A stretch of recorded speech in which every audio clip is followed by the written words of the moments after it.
Hello and welcome to Warcraft Daily for today, the 13th of December 2013. So, today's show might be a little bit shorter than usual. It's just because, well, universities have, submissions and stuff are in for Monday, and I'm ridiculously busy. It's kind of one of those no sleep work until you drop weekends, but hey, it's kind of all great fun at the same time. But anyway, for today's news, well, first of all, I'm going to talk about the possibility of bringing back a weekly boss, and then I'll talk a little bit about Hearthstone, and we'll round it off with a few different Q&A things.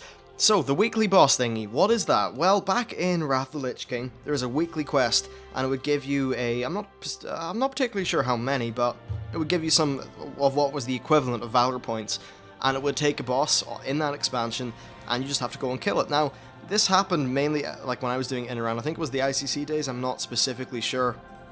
But the cool thing was, it could be sending you back to Ulduar, it could be sending you back to Sartharian's lair, or some of the older things, and I actually think this would be a great idea, and this was spurred off because I was just looking at one of the blue trackers. I think it was the WoW blue tracker, I'm not particularly sure, but anyway, I saw the blue post in there, and there was just someone discussing this, and they said that it's not going to be a thing in Mist, which, okay, that makes sense, but potentially a thing in Warlords of Draenor, and I think that would be great, because what it did is, even if, as a pugger, I suppose, at the times when you were just pugging a raid, there would always be this weekly quest where you could go in and just do this one little bit of raid content that was designed to be quick and easy-ish, I suppose, because it was an older tier, and it was just a bit of fun, but it was still on normal mode, or of course normal or flex, I suppose, and I just really enjoyed that. I thought it was a fun game mechanic, and it was nice to go back and see that old content and have it be relevant again, instead of just the way it's so throwaway, you know, like you're never going to go back to Mogushan Vaults, really, unless you're trying to get pets or mounts or that sort of thing.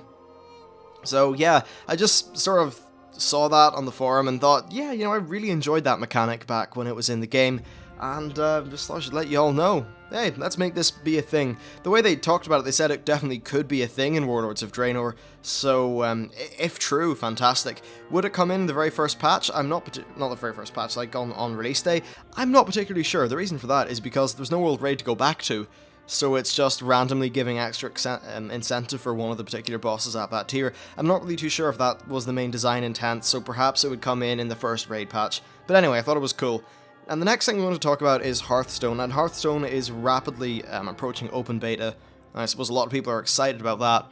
And, well, yeah, there's a big wad of patch changes, and the reason I'm talking about these is because there's actually some meaningful system changes that I think a lot of you could be interested in. So first of all, the whole ranked play system is changed, and each month is a season, so it gets reset every season, and there's 25 ranks, and the way it works, you start off at rank 1, which is Angry Chicken, and you can get your way all up to whatever the maximum rank is. Whenever you win a game, you get a star, and then I think once you hit rank 20, every time you lose a game, you lose a star, so you can only get up to 25 by actually being really good.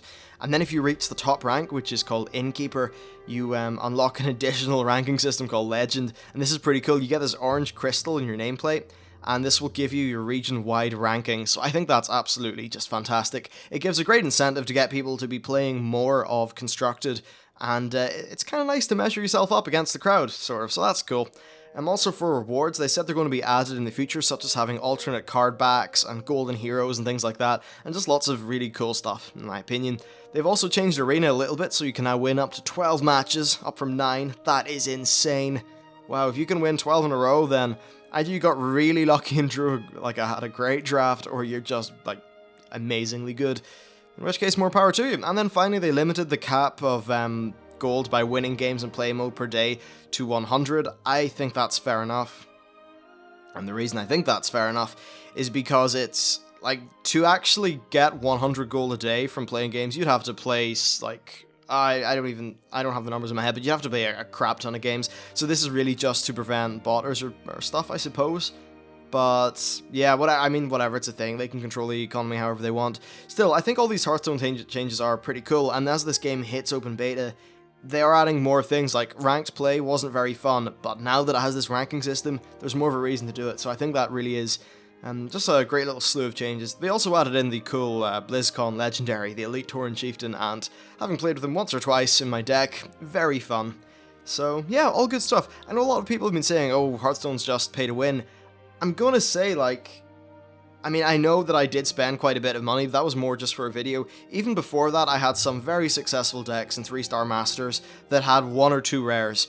and sometimes it doesn't even matter if you don't get a rare from a card drop, because you can just disenchant something. So I think, like, yeah, it's probably inherently a little bit pay to win in that you can get access to the cards you want if you pay lots of money, but the only reason is because it's a collectible card game. I'm not really too sure how they would do it differently. I think what's very important is there's no direct way to purchase specific cards, because that way you could just purchase the best, like, you know, whatever the mathematical best deck is or something like that. Anyway, let's move on and cover some questions and answers, and then I'll round off the show.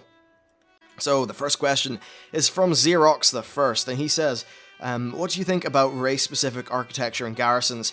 Like, at the start of the garrison, you can choose from the races of your faction, and then the buildings you make would be a specific kind of architecture that fits that faction. So, for an example, you could have a Worgen ration? That's not a word. A Worgen racial building instead of a typical human one. This is actually something that they... First of all, I think it's great. That would be beautiful. Brilliant. But it's not going to happen, because they actually said so at BlizzCon. And that's unfortunate, but the reason they said this is because it would mean they'd have to make every single garrison 13 times. And from an art perspective, that would be pushing the feature back. They wouldn't be able to get it done in time. And honestly, I think it's an okay sacrifice just to have them based on faction. In the future, I'd love what you suggested to be the case. Absolutely, I'd love that. And perhaps Garrisons 2.0 does have that. Or maybe when they're doing a guild garrison, they put that in. And, like, I'm pretty sure we will get a guild garrison eventually. It just only makes sense, you know? So, yeah, honestly, I think what you say is absolutely with merit. I hope it happens, and it's just unfortunate that they don't really have the time to pull it off before the Warlords release. Still, I think it's all good.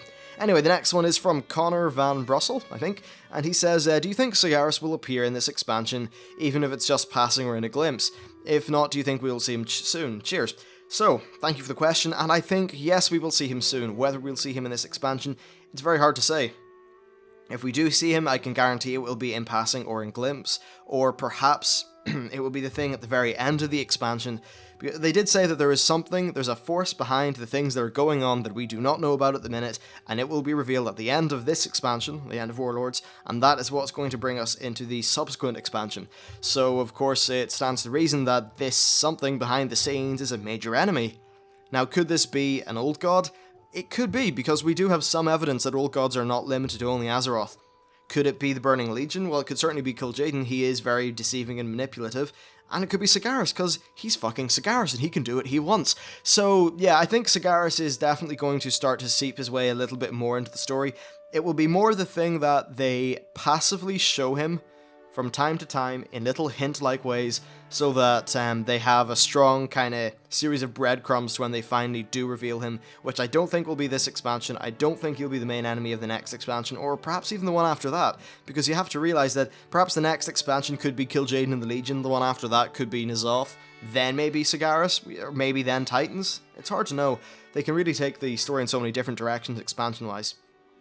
So the next question is from Adam Ray, who asks, when Warlords of Draenor hits and everyone gets a free 90, what race and class do you think you would like to try and or boost? This is a good question, actually. I'm thinking that I'm going to do a shaman, a dwarf shaman, because I don't have a shaman. They look quite fun, and it's a class I've never experienced. But that said, if it's a class I've never experienced, I kind of want to level it up, so at least I gain a little bit more of a tutorial. That said, there is a starting zone. If you do boost yourself up, that unlocks quests over time. So I suppose that's probably enough, given I've played quite a lot of this game. I can pick things up. But yeah, I'd say Dwarf Shaman, probably.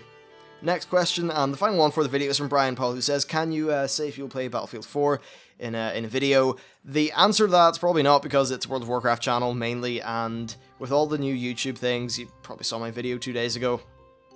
Which actually, I'm really surprised how well the reception to that is. Some recommended videos in relation to that, I'd say Angry Joe's stuff, especially his less angry, more reasoned one is good. Toll Biscuit's content patch, as pretty much always with his stuff, seems to hit the nail on the head quite well.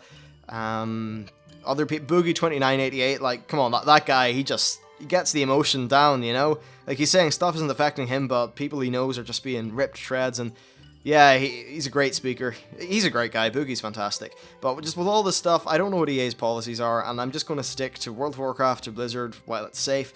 However, if I ever just do some like random second channel for just random gameplay sort of style, then sure, I'll do that. But right now, the main channel, it's really there for the sort of content that's post-produced, that takes effort, I know this seems weird, but I nearly feel bad if I just, like, got some sort of multiplayer game or just some game in general to start commentating, like, doing nothing but live comms and just pumping out 10 videos a day, like, Battlefield 4, episode number 1, episode number 10, blah blah blah. I don't know. It's just a weird personal thing, I suppose. But, yeah, hey, if I do a secondary channel and it's just one I can dick around on and have a bit of fun with other games, then, you know what, Battlefield 4 will probably come up there. I really enjoy Battlefield 4. It's fun. Shooting people in tanks, with guns, in helicopters, all that crap. It's great. Brilliant game. I just wish it would be a little bit less buggy in PC, but, well, that's how the games are released these days, right? Anyway, that's it for today's show. Thank you for watching. If you'd like to support the show, there's Amazon links in the thingy, description, jigger. The only reason if you are purchasing something from Amazon anyway, and you felt like I deserved just a tip that helps me going and sort of combat some of the monetization issues that are hitting YouTube at the minute, then that would be mostly very appreciated. One thing I do want to say, by the way, is after all this blows over, and if my channel does end up being managed and therefore things are just like they are, as per usual, say like 2 weeks ago, whatever, then I will be removing these affiliate links and stuff. They're only there so that in the worst case scenario, if monetization on YouTube goes to shit, I'm still able to hopefully pay my bills. That's the only reason they're there. If it turns out they're not needed, they will be taken away and removed. So, assurance rested. Anyway, thank you very much for watching, and I'll see you next time.